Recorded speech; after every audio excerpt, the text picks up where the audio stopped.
Perikop yang jadi bahan permenungan oleh penginjil Markus diberi judul Pemberitahuan Kedua tentang Penderitaan Yesus. Markus mengawalinya dengan sebuah kalimat yang sederhana, Yesus dan murid-muridnya berangkat dari situ dan melewati Galilea, dan Yesus tidak mau hal itu diketahui orang, sebab ia sedang mengajar murid-muridnya. Dari catatan singkat ini mudah disimpulkan bahwa Yesus menyembunyikan diri terhadap orang banyak. Ia tak mau kebersamaan dia dengan para murid diketahui halayak ramai. Ia tak mau didatangi orang. Ia tidak mau menyembuhkan orang-orang sakit. Alasannya, bukan karena ia capek, bosan, atau memang pengen beristirahat, melainkan karena ia sedang mengajar para muridnya.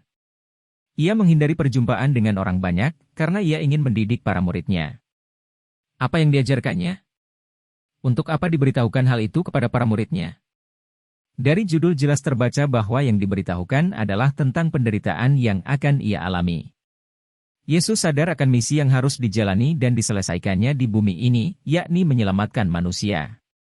Dalam kerangka ini sengsara dan wafat adalah bagian tak terpisahkan dari hidupnya. Bahwa ia harus menderita dan mati agar manusia selamat. Namun dengan menyampaikannya kepada para murid, ia juga hendak menegaskan bahwa mereka pun harus tahu tentang hal ini. Para murid juga harus menyadari bahwa sengsara dan wafatnya bukan hanya jadi misi yang penting dalam hidupnya, tapi juga amat penting dalam hidup mereka masing-masing. Bahwa seperti dirinya, mereka pun harus menderita, menjalani salib, bahkan mati untuk kebaikan orang lain. Menurut catatan Markus, saat memberitahu tentang penderitaan yang akan ia alami, Yesus berkata kepada para muridnya begini, Anak manusia akan diserahkan ke dalam tangan manusia, dan mereka akan membunuh dia, dan 3 hari sesudah ia dibunuh, ia akan bangkit. Kata diserahkan muncul dalam kitab suci berkali-kali, dan hampir selalu dikaitkan dengan nasib tragis orang-orang benar, saleh atau para nabi karena ditolak, dicelakakan saat mewartakan kebaikan.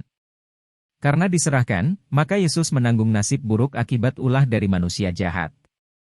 Dalam garis ini, para murid harus siap diserahkan seperti Yesus. Artinya, siap ditolak karena berbuat baik. Kita akui bahwa memang tak gampang hidup jujur. Banyak orang yang menegakkan disiplin, menerapkan praktek hidup benar, lurus, jujur, tidak neko-neko, sering dimusuhi dan tak jarang dihabisi. Zaman sekarang jadi guru tak gampang.